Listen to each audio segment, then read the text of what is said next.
Hello Rugby fans, welcome to the Rugby Wire. I'm your host Brian Matamba. Thanks for the feedback from the previous episode.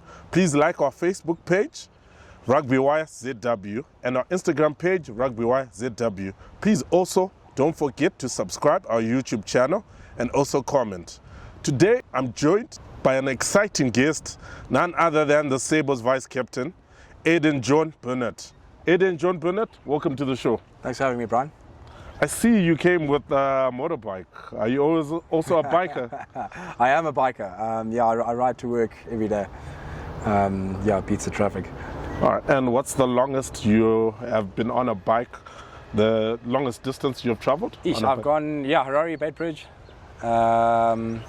Stayed over at Messina and then Messina, Joburg. Wow. Yeah. So that's about 1.5 in total. 1.6. Yeah. Oh, I see. Interesting. All right. We're here to talk about rugby. So, Aiden, tell me, when did you eventually start to play rugby, and what made you choose rugby as the sport? So I started playing rugby in grade 3, I think it was, at Gateway Primary School. And I started playing rugby because my older brother was playing rugby, and I just decided I want to follow in his footsteps. Interesting. And given you have mentioned your older brother, what's his name? Nick Burnett. So he passed away in 2013. Oh, yeah. So rest in peace. All right, I noticed that you went to Gateway, then also you went to St. John's College, which is a traditional playing rugby school. Mm-hmm. How did that... school in Zimbabwe, I forgot to say. Arguably. It is. Given I'm a Tiger, you're a Ram. We won the league last year. Or was it this year? Sorry. It was last year, yeah. St. John's, yeah. They were the best, yeah. But arguably, you went to St. John's, and how did that shape you through your rugby journey? Learning at St. John's, a school with a rich history of playing rugby and one of the big boys in Zimbabwe. So St. John's, I wasn't into rugby until I got into my final year. So all the way up until lower 6, I was water polo and swimming. I swam for Zimbabwe and I played water polo for Zimbabwe. And then upper 6, I just grew. I didn't take steroids, I grew naturally, okay? And then I was... Next thing I knew, I was a foot taller than everyone and a little bit wider than everyone. And our coach, Scotty Graham, he was there the year before. So I played Bullets the year before in lower 6, and then in upper 6 I went to Rams. It was interesting times. The year before, St. John's didn't really have a great year at rugby, and then our year came. And training under Scotty, it actually made me fall in love with rugby because the detail that he made us learn in terms of our lineouts, our forward scrums. It was just on a next level. It made watching rugby a little bit more interesting because now we understood it a lot better. I think we trained every single day, and being a day scholar, it wasn't the best thing, but it made us fall in love with the game. I see. And given that Scott Gray is a former Scottish international, he played at the highest level. How was that that he coached you guys? What did you learn a lot from that? So obviously he was a forward as well, so he was big on detail and lineouts. I think we went through 1 million lineout walkthroughs before a game, and just your detail around the whole game. Running off 9, running off 10, learning about 1 million lineout calls. Yeah. All right. You also played Craven Week in your final year. Yeah. Then from there you also continued and you went on to play under 20. And you played in the Under-20 Junior World Rugby Trophy, which we're lucky to host as a country. Yeah. And how was it playing in that tournament? And given that we finished the tournament without winning any game, what lessons did you learn from that tournament? That tournament was interesting, eh? So we had some big games we played. I need to go back and think now. This was back in 2016, I think it was, or 17. 16. 2016. We played Namibia at St. George's that year, and I think we drew to them. And then we got told that we're going to be hosting the World Trophy.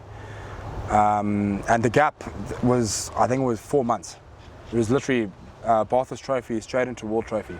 So it wasn't a lot of time to prep for it. And then we got thrown Samoa, Hong Kong, and I can't remember the last one. I think was it Fiji. I think it was Fiji. Fiji were also there. And our first 2 games being Samoa and Fiji. Very physical. Yeah, it was like playing senior rugby almost. But yeah, that experience was great. You know, playing on your home ground in front of your fans was really good. The last game we played against Hong Kong was close. I think we lost to them by 2 or 3 points, but it was a great experience playing in that tournament. All right, given also at junior level outside St. John's, you were coached by Farai Bob Murray and Jeff Madaki, and we all know Jeff Madaki specializes with forwards. How did that also help you whilst you were still growing as a player before you eventually played for the Sables? Yeah, playing under Coach Bob and Coach Jeff was very interesting. You know, Coach Jeff taught me a lot. He taught me hard work pays off. You know, I hated fitness. I still do hate fitness. But, you know, Coach Jeff, he was adamant that to play rugby you need to be fit.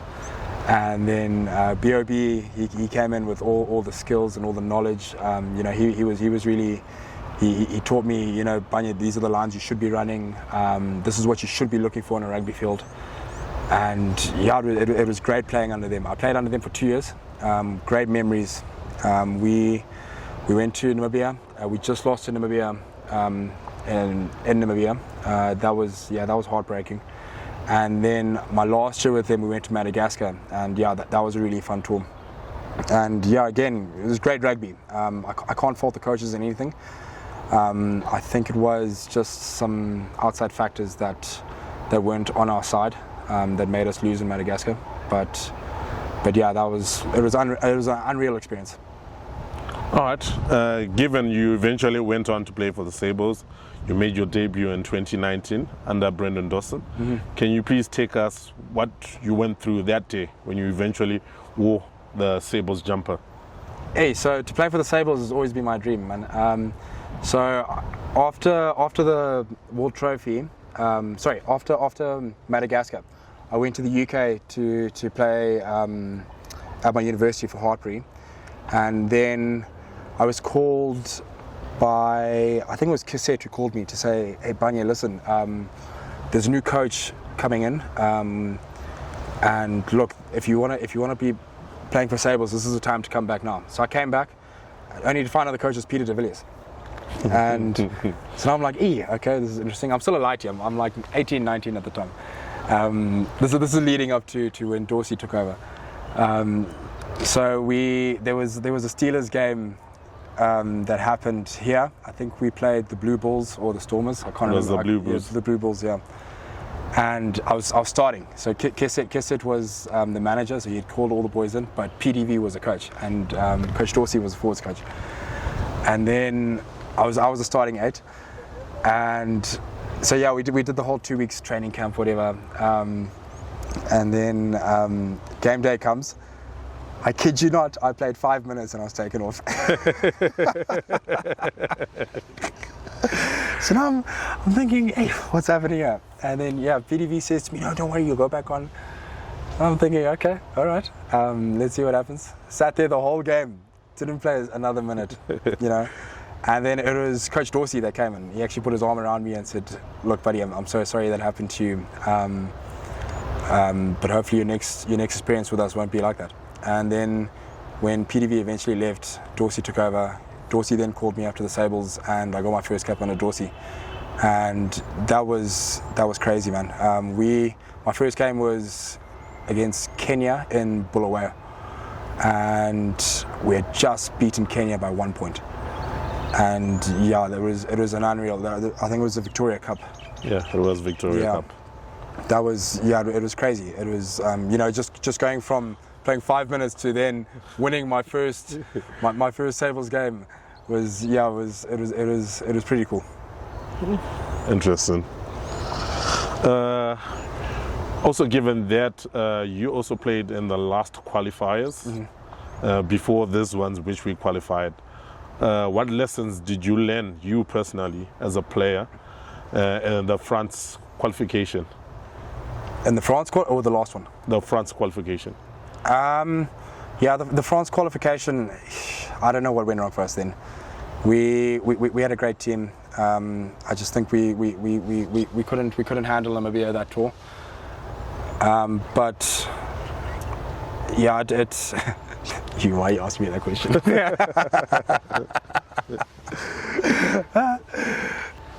Yeah, so that tour that we went to in France, that was heartbreaking.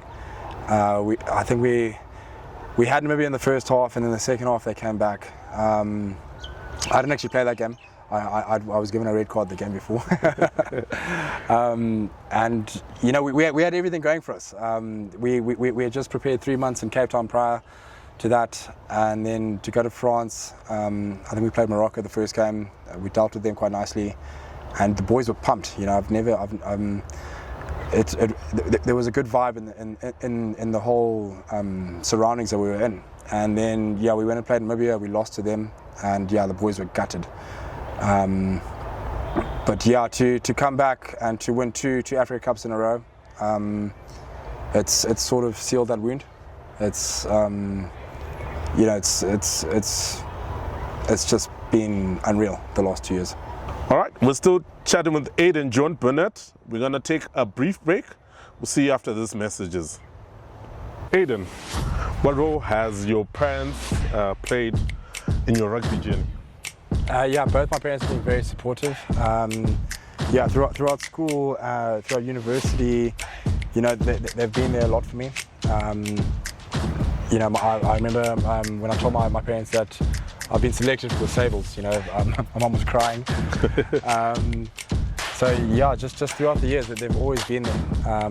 You know, whenever we have a local test match, they're always here in the stands. I can always see them. They always sit in that corner over there. Yeah, it's just they've always been there for me. I can't remember playing a game without them being there.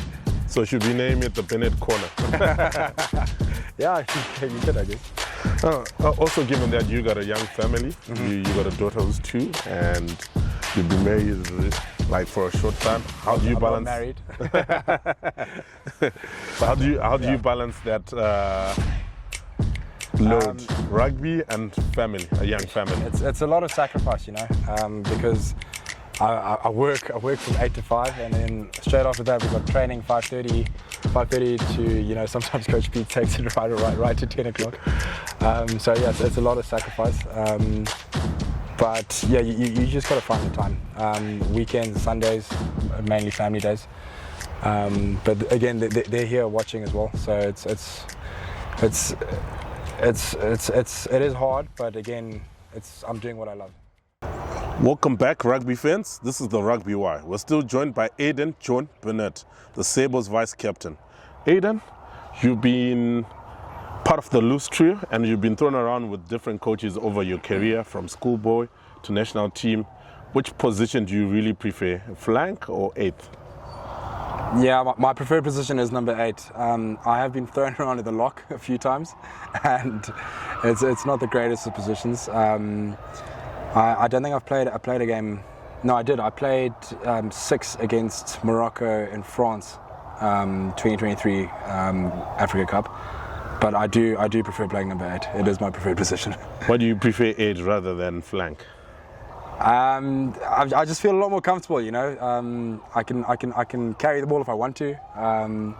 There's a lot more attacking options off number 8 than there is off the flanker. Are you saying you shy away from the dirty work which the flanks do? No, I'm saying I prefer picking up the ball at the back of the scrum and running it over the try line. That's why I do like playing number 8, especially from an attacking point of view. That is. I lick my lips when we have a scrum on the 5 meter there, and you know the backs are calling for it, and it's my decision if I give it to them or not. All right. Given that your late brother Nicholas Burnett and your little brother Liam, they're all loose forward, could we say that the rugby gene runs through the Burnett family? Yeah, my brother Nick was very good at rugby. He's actually a big part of why I carried on playing rugby after school. I do believe he would have been in the Sables setup if he were still alive. So yeah, I do believe it is in the gene. All right, so tell us something interesting outside rugby. What does Aiden enjoy doing? Well, I like riding my bike. That is one of my hobbies, and occasionally I do gamble.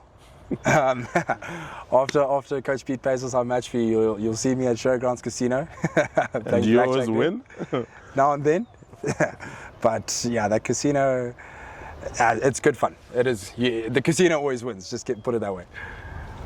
All right. Given also before you made your Sables debut, you're based in England, and you had Hobbies, a university with a strong rugby culture. Yeah. And a lot of Zimbabweans have been there. You're Liam Middleton, Charles Gigi, Daniel Hondo, but you were actually in the setup. What lessons did you learn?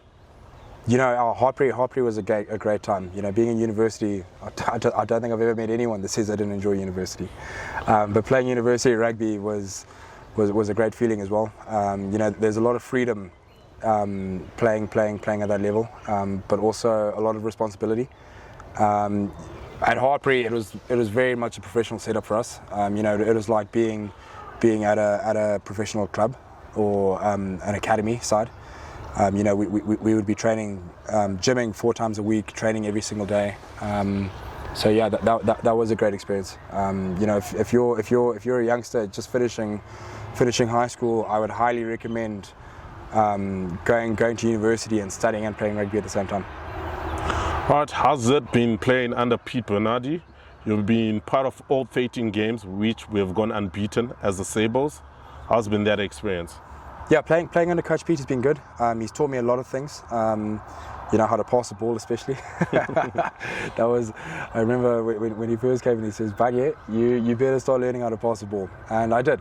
But yeah, the last 2 years have been great. We've had so much fun, and it's just been incredible. What's been your most memorable game in the Sables jumper? It's got to be winning against Namibia to qualify for the World Cup. That's tops everything. So tell us more. You're part of that last scrum, which we won a penalty, yeah, and sealed our fate to Australia 2027. What was going through your mind during those last 2 minutes? I've never been so nervous ever on a rugby field in my life. Because we were 2 points up, and it was Namibian scrum. And if we had lost that scrum, or if we were penalised, it could have been the other way around. We probably would have lost, and we'd be preparing to go to the repechage now in November. So that last scrum was it was emotional. A lot of things going through the head. So yeah, you've got to give credit to Tyron Fagan and Bornwell Gwinji. They did a big job for us in the last 2 minutes. All right, given 2 years is a long time, what will it mean to you if you eventually get selected and play in Australia 2027? It will be incredible to play at a World Cup. I think it is every rugby player's dream to play at a World Cup and to represent their nation. So I do hope I do get the chance. You're pretty much going to have to rip that jersey away from me not to get me on that plane, because I'm gonna train quite hard to make that team. All right, rugby fans, ladies and gentlemen, we're still chatting to the Sables vice captain, Aiden Burnett. Don't forget to like our Facebook page, RugbyYZW, our Instagram page, RugbyYZW. Please subscribe our YouTube channel, and don't forget to comment. It's your comments which make this show better. So Aiden, you've been part of this Sables setup for the last 2 years. Who's been the clown of the last 2 campaigns? There's a few. You're looking at guys like Simba Mandioma. He's off the field, he's probably one of the biggest clowns there are. And also another one is probably Brian Chang. Yeah, Chang. Yeah, that lighty needs a club. All right, and given that also when you're on tour you share rooms, which player would you not want to share a room with? Brian Chang, 100% Brian Chang. So he was my roommate for the first Africa Cup that we went to in 2024, and after that I decided to throw him to the skipper because one, he snores so loud that I promise you at 2 o'clock in the morning I'm trying to hit this guy with a pillow and he still won't wake up. So I kicked him out of my room because he was my junior, so I was looking after him and we had fun. You know, he was making me coffee, you know, doing my laundry, all that stuff. But then his snoring, I couldn't handle the snoring, so skipper took him over, and then I inherited Gombe, and he's probably one of the best roommates I've had. He's quiet, sticks to himself, but he's also funny at the same time. You know, we can play cards for 3 hours and the time will just go by. And is there money involved when you play cards? With Gombe. Yeah, we'll probably put $2 a game and we'll probably play about 15 games. And Africa Cup now, when we had our days off, we would spend our whole morning just playing cards. And yeah, he's quite good at cards, so he took my money. Welcome back, fans. I hope you're enjoying the show. We're still joined by Vice Captain Aiden Burnett. Aiden, let's continue talking. You've played for Sables for quite a while now. Has been the player warfare, especially the last 2 years. Yeah, so you know, I've been part of the Sables setup for now, what is it, probably 8 years. And it's been up and down. You know, it started off really well. I'm going back for my whole career. You know, in 2019, manager Jason and coach Dorsey, we had an incredible setup. You know, everything, it was like playing pro rugby, you know, yet we were still amateur. But we were getting paid every month. We were staying in hotels, you know, for our camps, and that was a great experience. And then after France, everything just went away.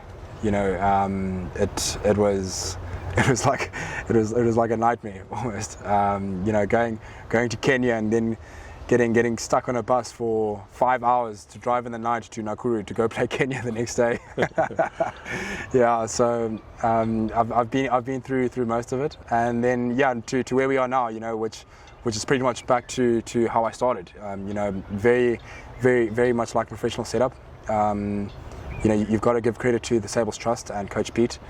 They've done a lot of hard work from getting the team from what it was in that 2-year dark period to what it is now. All right, given you have qualified, what lasting legacy do you think is going to be left? Yeah, I just hope that a lot of people want to come back to Zimbabwe and play rugby. You know, we've got a lot of great talent out there that, you know, really overlooked playing for Zim. They would go from high school, then maybe, let's say, they get selected for Bulls Academy or Sharks Academy, and then now they've got aspirations for playing for the Springboks. You know, now hopefully we've turned that around by qualifying for the World Cup. You know, you could really see the attendance has just picked up with this Grid Cup. You know, you look at the amount of players that have signed up for that. I think it was something crazy like 400 players. You know, we don't even have 400 players in our local league. Right? So yeah, qualifying for the World Cup. I'm sure you'll see a healthy progression in local rugby.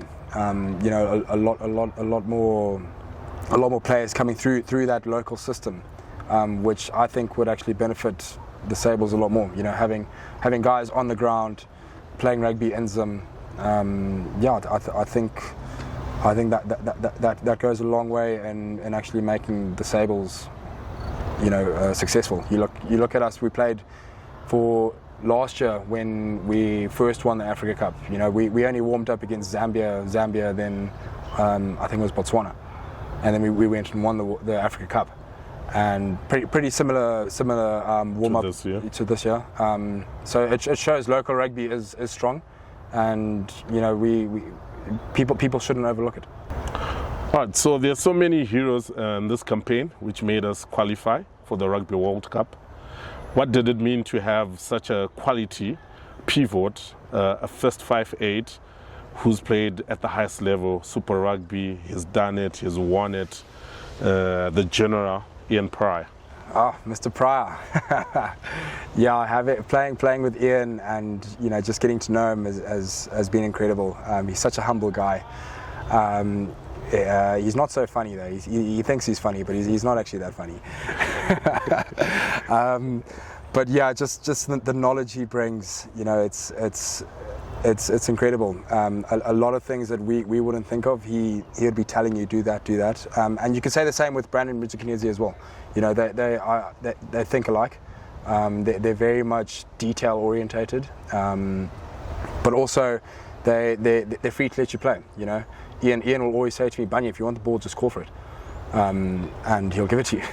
But if he just his presence on the field was a big change for us, and yeah, it's incredible playing with him. So, do you think you rubbed some rugby IQ from him? Definitely, and I'm sure he rubbed some off-field IQ from me, for sure.